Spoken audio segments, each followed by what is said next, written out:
it's my honor to introduce Brian Cross to those of you who don't know him. Brian, I don't know how many years you've been with the Recorder of Deeds office, but you've been with the clerk's office for not even a year. But Brian is a former 209 school board member. He lives in Westchester, and he is the director of Veterans Affairs with the clerk's office. His work is amazing. Brian doesn't care who it is, where you are, what have you. If you need the services of our Veterans Department, he's right there with us and for us. I love his spirit. He is not a veteran, but I think they should make you an honorary veteran, Brian, because of all the great work that you do. I hear from people from Jesse Brown and the other agencies, even Bill Brown and others, about his work. So he's going to share with you today the services that we offer at the clerk's office. And we invite you to come to our office to see an office that we have set aside just for veterans. It's there. Bill's been there, and a number of you have been there because you filed your DD 214s there. And without further ado, I want to just turn it over to Brian Cross. Good afternoon, all. Hold on for a second. I'm going to share my screen real quick if this works. Good afternoon. It is so great to see so many of you. Many of my friends, many of our partners. I see a few out there, Mike Rogers, Ray Tosick, Ms. Crump, Kim Yata, who I've worked with in the veterans sphere before. If I forgot anybody, as always, it's with my head and with my head and not with my heart. So I want to thank you today for coming this afternoon. I was 42 people. Wow. That is really, really great. I want to take this time to explain to you and just have a conversation about what we do at the Veterans Service Office, at the Cook County Clerk's Office, under the auspices of our great clerk, Karen A. Yarborough.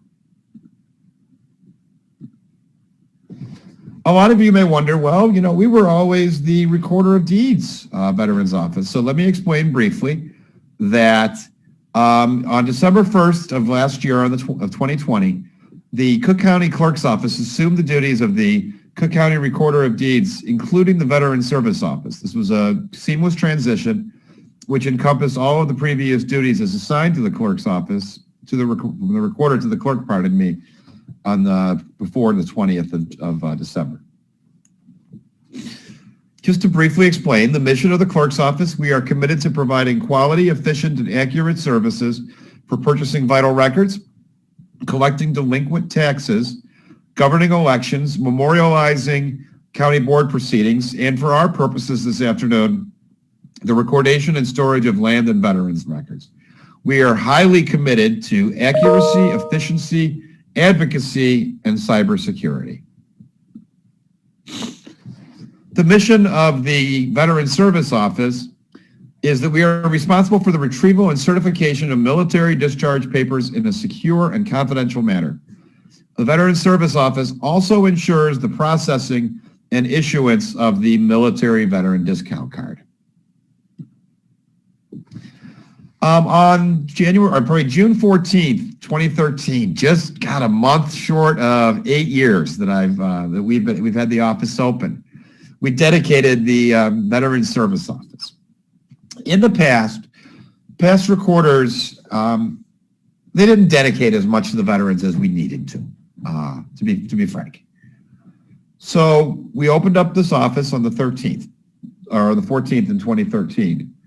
Previous to that, the recordation and retrieval of DD 214s was done in a very mishmash kind of fashion. You'd have to go to a clerk, one of our clerks, you'd have to go downstairs. We didn't have a central location to take care of those who took care of us. And one of then recorder, now clerk Yarborough's goals was to take care of our vets. She went down there, acting as a secret shopper almost, and she saw the process and the changes had to be made. And she charged her staff that we had to make some positive changes. So we opened the office. It's been 8 years. And I as the recorder said, I've been with the county for 22 years now in July, and these have been the best 8 years of my career, no doubt about it. Every single day is a great day working in the Veteran Service Office. Now, as Clerk Yarborough stated, neither the clerk nor I served. Our fathers did. I had uncles who did when they came over from Ireland. In the clerk's case, her father, her husband, children, and therefore served. But only, depending on the year they do the survey, only 1 to 2% of us serve this great nation in the service of its armed services. But it's incumbent upon us, to the 99% of those who didn't serve, to take care of those who did. As I said, it's our sacred duty and obligation. It's an obligation and a duty that the clerk and I take extremely seriously. We know how important these DD-214s are.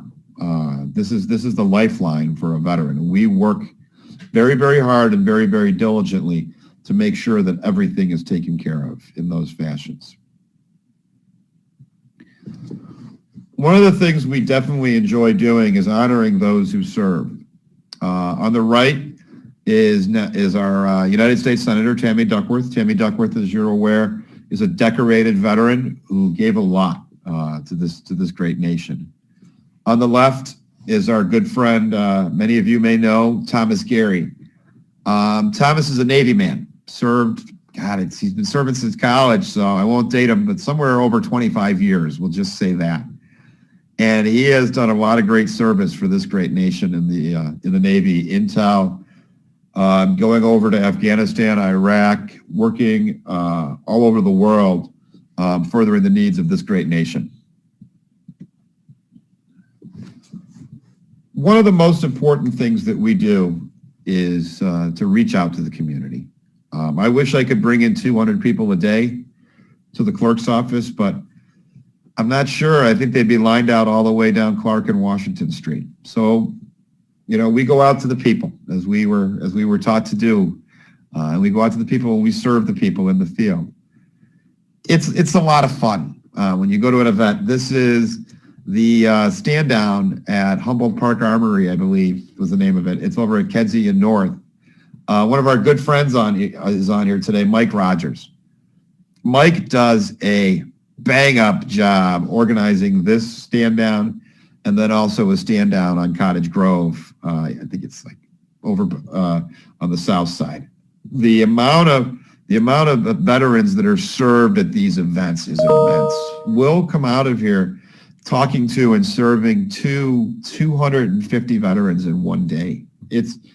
That's how great of a job that Mike does and his team. It's amazing. It's a lot of hard work, but at the end of the day, when you get in that car and you're driving away, you know that you served a lot of people and you were able to help them.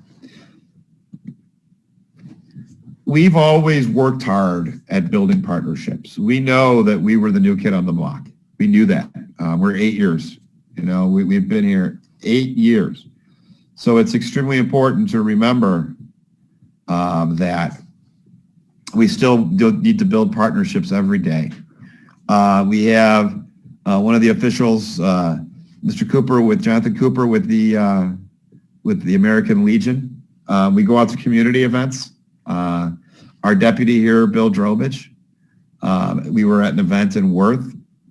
We go out to municipal leaders events, and we go out, as I said, one of our favorite events is Bill Brown's the Veterans Outreach. We've been going since 2013, 2014. So I don't know if it'll happen this year, but I can't wait till this time next year when so much of this is behind us. I mean, it's so hard knowing that Memorial Day is just not going to be the same again. We're not going to have the commemorations in the park. We're not going to be able to have large parades. I'm not going to be able to go to the Indy 500. It just doesn't matter. But we know that if we all work hard together, that we're all going to be able to get together again and take care of our veterans. These are just a few of the people who have partnered with us. The city colleges. Every time we wanted to do an event, the city colleges could not be more hospitable to us. The Ellen J. Lynch Medal of Honor Foundation has been a great supporter of this office and the goals and aims of this office. Walgreens has always been there for us. We got some great people over there. Chicago veterans, every single time that we have a large event and we need staff and volunteers, God help us, Karen is there for us. Johnny on the spot with a crew of 2 dozen people ready to work hard for us. Brookfield Zoo has always been good with events, and anytime that we had an event, they were always there for us. And last but not least, Bill Brown. Bill has been a stalwart supporter of this office. We wouldn't be where we are without Bill. You know, Bill opened a lot of doors for us, and anytime, and this has been for the last 8 years, that there's been an event, Bill has made sure that we know about it, which is great. And there's a few more of our partners on here that I'd be remiss in not thanking. The National Women's Veterans Union, Ms. Crump is on. She has been a great supporter. Another one of our first events was, I remember you had your grand opening over on Racine across from Sabinas. The VA, we have Ray Tozik on. He has always been a great supporter of ours, doing events. Ray's not that far from us. If I remember correctly, Ray, I believe you're over in Franklin Park, if I remember. So to all of our partners and to all of those who have been so gracious to work with this little county office on the first floor, we thank you 1,000 times. I remember, if I could just be indulgent for a minute, our very first event. It was at a VFW over in Park Ridge. If I remember, Jack Charlier, many of you may know him in the veterans community, called us and said, I understand you're doing those military veteran discount cards. Why don't you come on over and work with us? Jack's over on the northwest side. And I remember, as you can see in the picture, we have with the TAM on, we have our deputy recorder, Jim Gleffy. It was himself and I who first showed up. We didn't know what to expect. This is our first time really going out. And, you know, and it just bloomed so quickly. It bloomed so quickly, where we had lines literally out the door. So then clerk, at that time, Recorder Yarbrough showed up and she went to hand. And then the county commissioner just to the north of us, Pete Silvestri, whose district includes that area, it's over in Harlem and just a little west of Harlem, and the Kennedy came over. And if we would have not had these two leaders there who were willing to step in, and we were learning as we went, basically, because it was our first time ever doing an outreach. And we really wouldn't have been able to succeed the way we did without the leadership of our two elected officials. We've had a lot of great events. As I said, we've been to the National Guard armories on the north and the south side. One of our favorite events is Bill Brown's event in August. We've been to stand downs outside. Here we got Jonathan Cooper's little pup over at the stand down on Kedzie. We've been to the VA.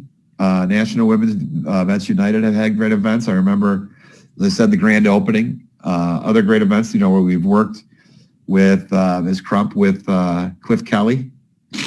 We've also been to a lot of colleges and universities. They're some of our greatest supporters. George Sanon from Prairie State always puts a great event on every year. We've been to Truman College. We've been to Triton College. God, as I said, if I forget, please remember it's with my head and not my heart. So it's really great. All the people who have reached out to us. We've been to so many towns and municipalities. As I like to say, we've been from Burnham to Barrington, from south to north to south in this county, you know. And it's always an enjoyable affair when we can come out of there with 50, 100, 150, 200 people that we've helped. I mean, the great events that Bill's had at Brookfield Zoo. Now, we decided a few years ago that we wanted to blaze our own trail. So we've been hosting different career events. One of the most recent was 2017 was our was our Kevlars to Careers, where we brought in careers and resource fairs and different symposiums. to help our veterans. Always pretty successful, always a great time, a lot of hard work goes into it, but the reward is all the smiling faces we see from the veterans. There's no doubt about that. That is, to know that we've helped so many people, that is definitely our reward. So we've also been lucky enough to help other counties grow. This time last year, our then deputy recorder called me in and said, well, we had an interesting situation. We have a county in Kansas, Sedgwick County, the Sedgwick County Recorder of Deeds. And to be honest with you, I had to look it up on a map to see where it was. So they called us, and they wanted to set up their military veteran discount card. They had probably heard the good news. Excuse me, real quick. Let me go back through the grapevine, and they wanted to share this with us. So, so we were able to share that with them, and we were able to get them set up. And I understand that the program they're running in Wichita is highly, highly successful. It's been great. Now you may ask, what are the roles of the Cook County Clerk's Veteran Service Office? As I stated, our most important role is the recordation, storage, and retention, and also, when needed, issuance of DD-214s. We always have a problem where a lot of veterans think that the DD-214s were automatically recorded by the armed service that they served in. We wish it was something that did happen, but through the years, it's never been done. They are done to the state, but not to the counties themselves. But the DD-214 is, as I said, this document is one of the most important documents that a veteran has, probably the most. It provides them with a record of their service. Now, the year after we issued the DD-214s, or we opened up the office, we decided that we needed something to incentivize the veterans to come in. So we started the military veteran discount card. I'll be talking about that in a few minutes. Excuse me for a second, I'm just dealing with a bit of a cold. As I said, recording your DD-214 is with the Cook County Clerk's office in Cook County, or if any of you live in the different counties of where you're at, DuPage County, etc., is one of the most important things that you can do, without a doubt. It is paramount when you need this in an emergency or in disaster, floods, etc., and we'll get to that. Why should you record your DD-214? One of the most important reasons is you don't know what's going to happen with the record keeping. In 73, 74, down in St. Louis at the military personnel, the MPRC, the Military Personnel Record Center down in St. Louis, a very large portion of this center burned. And millions upon millions of DD-214s were destroyed in this fire. This building it was the only repository in the country, and it housed 56, I see here, million records of servicemen and women who served. It was the only repository for their service. We still get phone calls from St. Louis every couple weeks where a veteran called and they said, I guess we're going to have to try the county, and we're able to help them where we can. It's extremely important. I'm not saying that there's going to be another fire, and so much of it is digitally stored right now, but your family in an emergency may be in need of this DD-214. When my dad passed about a dozen years ago, one of the things he talked about that he wanted was when he knew the time was near, was a military burial. And we really, really had to go through a lot to be able to get his DD-214. It was very, very difficult. Thankfully, we knew somebody at one of the state agencies that we were able to get a hold of. But I see it a lot where veterans don't record their DD-214 and they're not able to get their paperwork in time for their service, which is something that we work really hard on. If we get a funeral call, or something of that nature, we drop everything to make sure that that veteran is able to be served in their final act. So the question is, how did we get here? Why is the recorder's office, now clerk's office, responsible for the recordation and retention of DD-214s? We, to the best of our knowledge, some of the older DD-214s that we have randomly found in our system have been from the World War I era. There's other counties in the state that have records going all the way back to the Civil War. But from what I've seen, it's for World War I, and they're few and far between.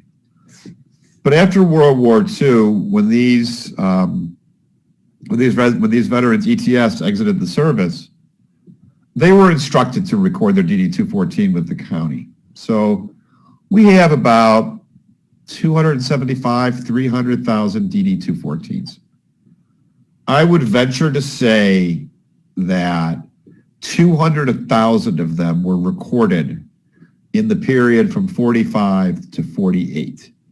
So what you're looking at is this. You had 600 work days, and you recorded 200,000 DD-214s, documents, in those 600 days, give or take.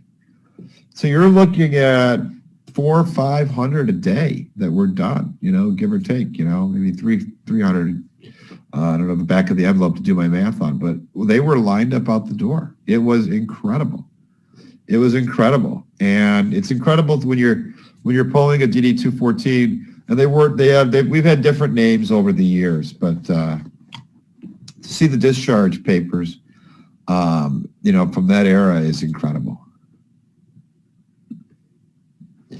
Now, for the layman on here, maybe I should have done this a little earlier, is what is a DD-214? A DD-214 is the record of your service, basically.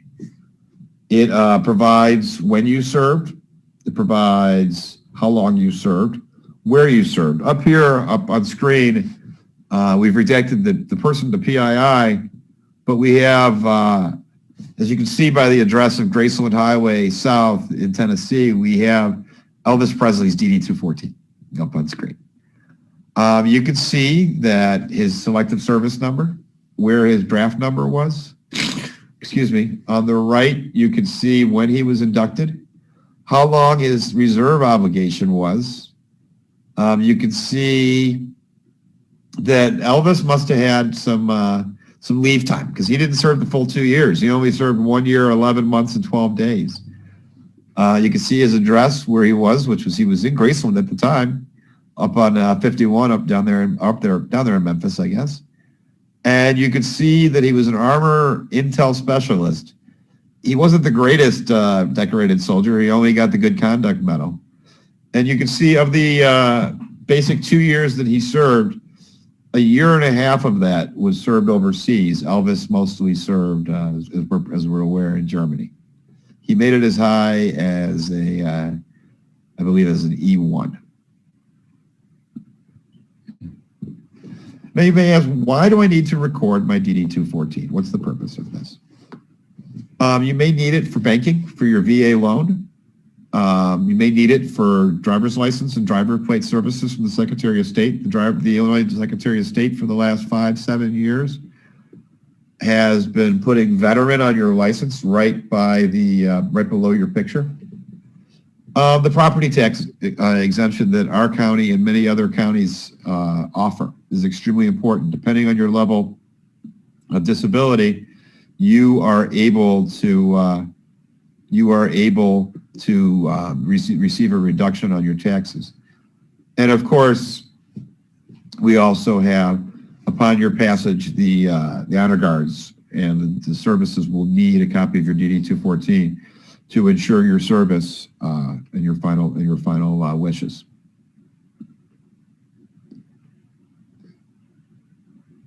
Basically, the policy statement and the goal are for the recordation of DD-214s. The clerk's office encourages all veterans to record, and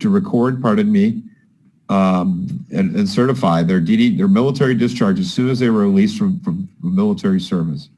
This ensures the security and availability of these said papers. These documents may be required for financial, medical, or funeral-related matters. We get calls from Hines VA and Jesse Brown and Lovell and all the VAs. We get calls from Wisconsin. God, you name the state. In the 8 years, I've received a call from one of these veterans' offices looking for a DD-214 so they can afford services. Unfortunately, a lot of men and women did not record their DD-214. We only have 350,000, so we probably have one of three probably in the last 50 or 75 years since we've been recording. Looks like I'm stuck. Privacy. There has been misnomers over the last 75 years that we've been recording about the privacy of DD-214s. So let me lay these out right now in a very factual fashion. We are covered by federal and state law privacy veterans when it comes to DD-214s. We have implemented very strict security procedures and protocols in consultation with the administration and with also Bill Brown's office and different facets to ensure security. By law, all new DD-214 recordings, your personal information, PII, such as your social security number and things like that, are redacted. Now, I'm going to explain to you this, then I'm going to explain there is a slight codicil on my third statement, that all DD-214s are protected from public view and are only available to the person named in the document, the named person's dependents, the county veteran service officer, representatives of the Department of Veterans Affairs, state or federal, or any person with written authorization from the named person or the named person's dependents. Now, I want to explain there is a slight codicil to that. About 2 years ago, the Illinois General Assembly passed law statute that we're going to follow the same schedule as the feds, as the federal government on DD-214s, that they are held in complete privacy for 62 years, which is the same rules that the feds fall under. Now, I will tell you that in the 2-3 years that this legislation was passed, I could probably count the amount of people who have come in under this codicil on probably two hands at best. And it's maybe 5, 7, 8. So it's not something that's done often. Your DD-214 is not in the public file. There's only about 5 people who have been assigned by administration, including myself, with access to these files. We hold these files, excuse me, I'm sorry, I'm just fighting a bit of a cold. We hold these files sacred. It is our sacred duty and obligation, as I stated previously, to protect these files. And that's something that we do every day. We've busted a few scammers who've tried to get past. They didn't make it real far, With the help of our administration and our security, they didn't make it real far at all. Excuse me for 1 second.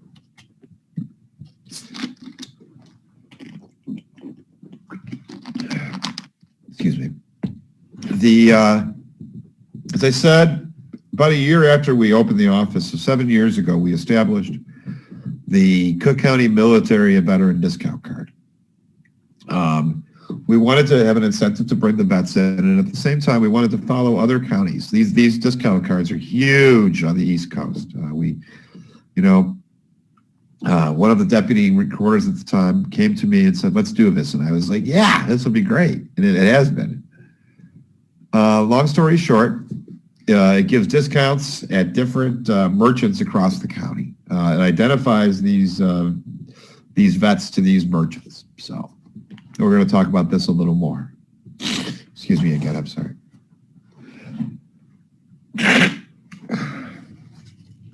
The policy statement regarding this is that the military and veteran discount card is authorized by the Illinois County Board, by the Cook County Board of Commissioners, and jointly administered with the Cook County Clerk's office and Bill Brown's office, which is the Direct Department of Veterans Affairs. The purpose is to create a network of businesses across Cook County who offer military and veteran discounts and provide a Cook County issued ID card to identify eligible residents to those vendors. This public-private partnership is a small way to honor those who have served by helping them earn or keep their hard-earned money. We've got a lot of great vendors. This has been a hard year. We lost a third of our vendors to COVID-19, a third of our vendors, which has been hard. And we're rebuilding. Every day we're soliciting a few more vendors. But some of the great vendors that we have is the Chicago Athletic Club. They provide a great discount to our veterans. Alpine, for those on the north side, some of the best deli sandwiches you've ever seen.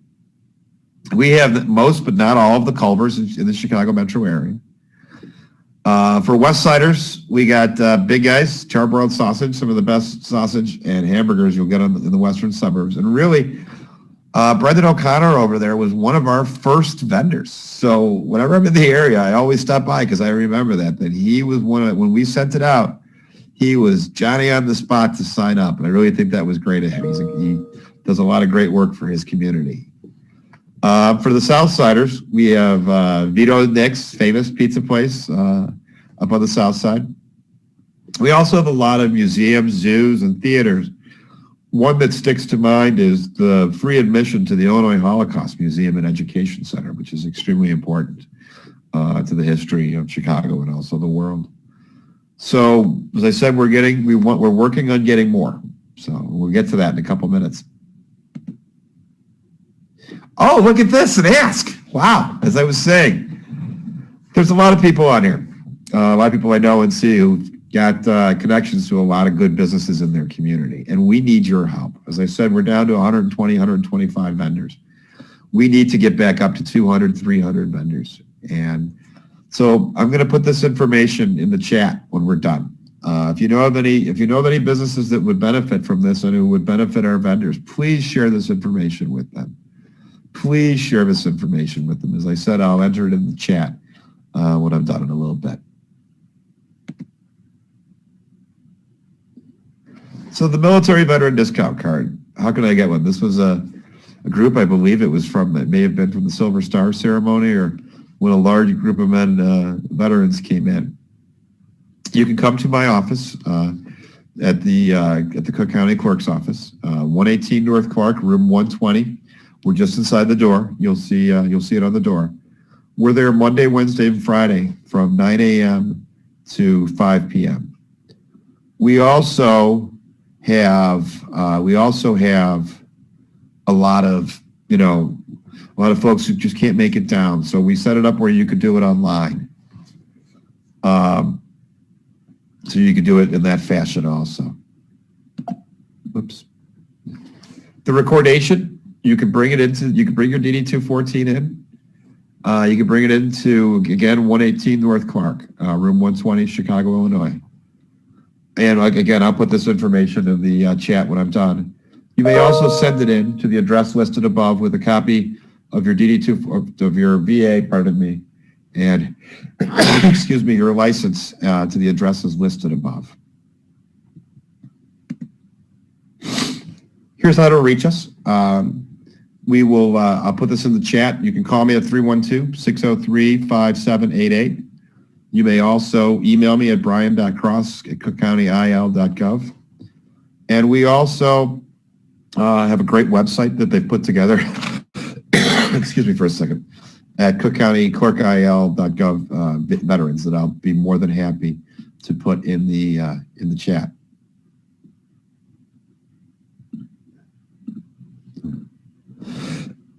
Excuse me again, please. I'm sorry. I'm just fighting a bit of a cold today. There's a lot of you are wondering, how can you help?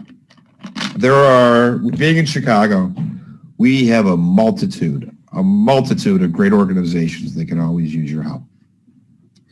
The USO, you're probably familiar with them by seeing their stations in the airports and downtown. They're always helping vets in transit and also just in need.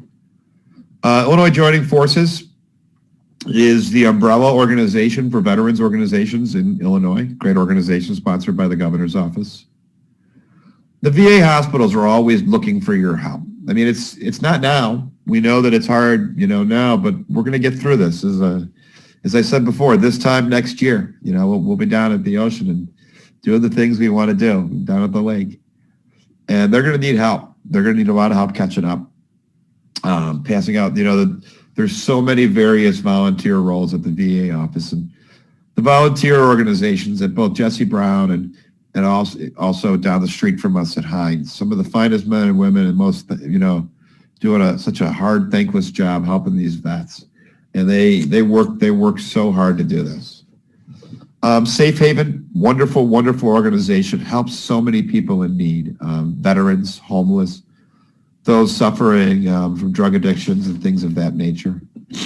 Now, one that many of you are familiar with, and that one that many of you are familiar with, they're going to be looking for help once we get started again next year, is, pardon me for a second, sorry, I hit it too early, is the honor flight. I haven't been able to help yet, but I've had a lot of friends, their fathers who went, their mothers who went. And everybody I've talked to, a man or a woman, has had such a superb time. It's a fast-paced day. They really burn you through, that's for sure. But it's a great organization, and who does great work bringing the vets over to D.C. To see the monuments and, meet sometimes if they're lucky, meet their elected officials. So, upcoming, we're reaching Armed Forces Day. Always an extremely important holiday. Just as a short aside, I always recall when I was a kid, my dad would take me up. My dad served in the Army himself, when he would take me up to the O'Hare Field Air National Guard, and you were able to climb into the cockpits of the C-130s, and you were able to, see the A-4s and see the A-4s and the helicopters and sometimes the jets. So we want to thank you. On behalf of Clerk Yarborough and I, we want to thank you. We want to thank the veterans for those who have served. We want to thank those who are serving now. And, we've got a few partners on here, and we want to thank those who are serving, those who served. So this concludes my presentation. I want to thank you again. It's been really, really enjoyable. I really enjoyed it. So thank you very much. Okay, Brian. I'm going to unshare. Thank you, Brian, for your presentation, and we want to open it up for questions. I see there's I don't know if these are questions or not, but what I'm seeing here, Mr. President, you mentioned something about veteran suicides, and I don't know if either Bill Brown, you're still on with us. Do you know if the veteran suicides are subsiding? Because I see the number is a huge number. Yeah, the numbers continue to increase, and this is why we always encourage our veterans and their families to stay connected with each other and reach out to the various VA hospitals, i.e. Jesse Brown or Hines or Lovell, so they can be in contact. It's unfortunate, but sometimes I'll get calls from veteran family members. They don't know what to do because the veteran has PTSD or is a little bit unstable. So we always encourage our family members to reach out to these VA hospitals as well to hopefully encourage the vets to kind of come into the hospitals for assistance. But we just want to encourage all of our veterans, don't take it lightly. It doesn't hurt to go into the hospitals, talk to the social workers, talk to the doctors, see what can be done to help you out. One person I think who also might be versed upon this, Madam Clerk, is he spent a lot of time in the VA hospitals as a veteran service officer, would be Ray Tuzik, pardon me. Oh, okay. Is he on? Is he with us today? Yeah, Ray's right here. Ray, if you could put yourself on mute. Ray, would you speak to this issue, please? Sorry, would you repeat the question? I was typing Brian a message. Oh, okay. Yeah, we were talking about the veteran suicides, over 100,000, and how can we help? Well, when the veterans themselves call us, or the family member or an interested party, we will definitely first make sure that they're aware of the toll-free number for the suicide crisis line.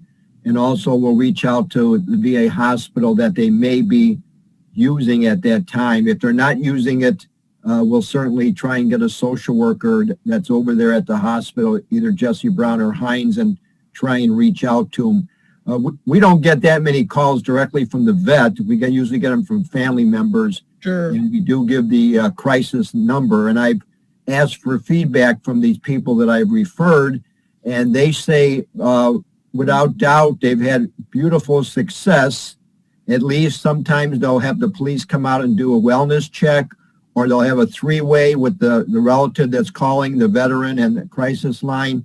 The crisis line is open 24/7, and it is manned by veterans, and almost all of them are very, very skilled. They've been doing this for quite some time. So thank goodness I've only had 2 instances where it got pretty hairy, but by and large, the crisis center can talk the veteran down from whatever plateau they're on and get them stabilized. Hope that answered your question. Sure. Thank you, Ray. I see we've been joined by Rachel Williams. She's also a double, meaning she's a nurse, and she's in the military as well. Where is she? She left. Okay. Any of the veterans who are on the line would like to add something, or have a question or anything? I think it'd be nice if the veteran would identify themselves and their branch of service as well. Okay, Alicia is here. She's here. Hi. So I'm Army. I did do 4.5 years in the Navy as an opportunity arose, but I'm hardcore, 25 years Army. I wanted to add something that's really personal for me. I broke my pelvis in December, so I'm working from home in telemedicine. And I do a lot of the COVID enrollments. So I do chronic care and COVID enrollments. And one of the things that I noticed that's a delicate situation is that, we're coming out of almost a year and a half of pandemic where ordinary people felt isolated, sort of hopeless. A lot of people were unemployed and just didn't know what the future held. And so you take a veteran that may have ordinarily been functioning okay, and now you add in he's sick at home with COVID, he may have lost his job, or even has a job and maybe has PTSD, is stable, but then the employer isn't sensitive to the veteran's needs. And so I think we are, one bad decision away from a catastrophe of attempted suicide, suicidal ideology, or unfortunately successful suicide. And I think, as the gentleman before said, awareness, continuous awareness for the family. If you have a veteran, where would the family go? Who would they call? And then on the receiving end, every, ER, when I monitor the COVID patients, Hines Hospital went the extraordinary step of all of our local area contacting the police and fire department and saying, if we call you because a COVID patient didn't pick up and they go for a wellness check, that's a very specific thing. And so the feedback that I got from that was that police or fire department response was like no other. They were there just for the benefit of our veterans that had COVID and may be on the floor, and we've saved many lives that way. But if we could have that sort of national campaign and universal conversation with veterans that have PTSD or not, I think you would have a much more positive outcome, because the level of understanding, and we see that played out in society with police reform and responding to a mental health illness where a police officer is about command and control. So I just wanted to add that there are things in place that are working right. Unfortunately, most hospitals, like what Jesse Brown does, isn't exactly what Hines does. I think in the COVID monitoring, we are of the best, but definitely a universal conversation so that everyone can have that awareness. That basic level awareness would be tremendous in suicide prevention. So. Thank you. Thank you so much for sharing that. Is there any other veteran who is on this call? We only have a couple minutes left, but what Brian has done is put in the chat information on how to record your DD-214 and some other links there. So please avail yourself to those. Are there other veterans that would like to speak at this time? You can raise your hand or you can just go. Ray, you want to go ahead? Yeah, I was trying to get Brian a message, but there's so many in the chat room. My question, Brian, is obviously you're well aware of the immediate need for the DD-214 for burials, especially during COVID. If a family member approaches your office to see if it's registered, what kind of documentation will you be asking for? Marriage license, birth certificate? I don't think you'll just take their word for it, will you? No, I don't. A lot of times, Ray, I ask for the marriage license. Or another thing that I'll ask for is a lot of times I get the phone call from the funeral homes. So I'll ask, do you have a copy of the obit? Is it in the paper? Is it online? You know, if Gibbons O'Keefe says I need Johnny Johnson's DD 214, we'll check Gibbons' website and go that there is a Johnny Johnson who passed, you know, and we'll be in contact with the funeral directors probably a lot more than the families. So we're always very, very careful that we don't let that, you know, be a deficiency or a weakness in our system. We will always, if we're gonna delve out a DD 214 quickly, we're always going to be super careful. Appreciate that. And a word of advice for everybody listening. I've been a veterans advocate for 47 years, and I could tell you horror stories about bodies in the morgue for weeks at a time because the family just couldn't locate anything, not even a dog tag or serial number, etc. So if you have a veteran that's alive, now is the time to make sure that discharge paper is found and a good copy is kept somewhere for the next of kin. Don't put it in a safe deposit box because that might be closed on a weekend or a holiday. They can't get into it. So have at least a copy at home and, of course, have it registered at Brian's office. Thanks, Brian. Thank you, Ray. Ray, thanks for bringing that up about the safety deposit box, because if a person has one, it becomes sealed when they pass away, so you can't get into it anyway. So the best thing is to, we would say to file it at our office. It's there for perpetuity. It's going to be safe and immutable, all of those things, because we take very good care to make sure that we preserve these documents. So it's 1:27. I have 3 minutes. Do we have a final someone that would like to say something? I just again want to thank everybody for coming out today. I mean, it's really great seeing so many of my colleagues and my friends, you know, and seeing so many of my colleagues from work who came on too. It was really, really great. Again, thank you, COOK Yarborough, for this opportunity. As I said previously in my speech, it's been the best 8 years of my career, without a doubt. You know, Thank you, Brian. Thank you for the good work that you do on behalf of the people of Cook County and especially on behalf of the veterans. Now, you know, this month each week for the next 3 weeks, we will be celebrating veterans. So you will be hearing from a number of people as it relates to veteran services and how we can be helpful. We're Rotarians. We do service above self. And it's important to us that we touch every segment we possibly can. Again, thank you to the nurses who serve us on both ends, both veterans and nurses, and congratulations on National Nurses Week. I yield the floor to Mr. President. Okay, and Gary, get that gong ready. We've got a couple minutes, just a quick couple of announcements of upcoming events. One of them has to do with veterans. And on the Honor Flight Network, they're going to begin, as of March 16th, they said they would launch again honor flights to Washington, D.C. memorials on August 15th. So if you have a loved one or parent or grandparent who might qualify, contact or go to the website for Honor Flight Network. Bonnie?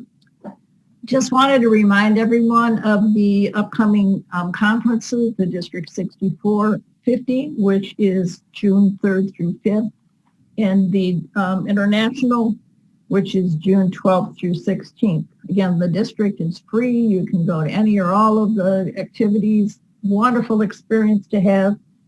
International, there is a slight charge. I'm not positive which date they raised the price. The early bird price was $75. We may still be at that point, but I know it's probably right about the time when it'll go a little higher. But anyway, both wonderful, wonderful things to get to know more about Rotary, and you know, it's a huge organization. When we're part of the Maywood Proviso Club, we're also part of the whole district club, which has like 62 or 63 clubs and the entire world. So and I just want to mention again, thank you, Brian. It was a wonderful presentation. And back to Bob. Okay. Yeah, Brian, it was good to see you again and very relevant and high-level conversation. I appreciate your covering the veterans topic and your service, and also particularly your interest in joining our club. We're looking forward to being aboard. Our next board meeting is May 17th. I'll miss some folks, but Jamaica has been a regular visitor, and particularly in her role as membership coordinator. Shakina said in our last meeting, Jordan has been to several meetings. So my point is to invite all of you. Pardon? Yeah. So all of you are invited and welcome. The District 6450 is also hosting a membership workshop on May 19th. So especially your committee, Jamaica, but all members are encouraged. I encourage all of our members to consider joining that so we can continue to grow the Rotary Club of Maywood Proviso. The time is 1:30, and I thank you all for being here today, especially our guests, especially Brian. Thank you, Karen, for your leadership. Our meeting is adjourned. Gary?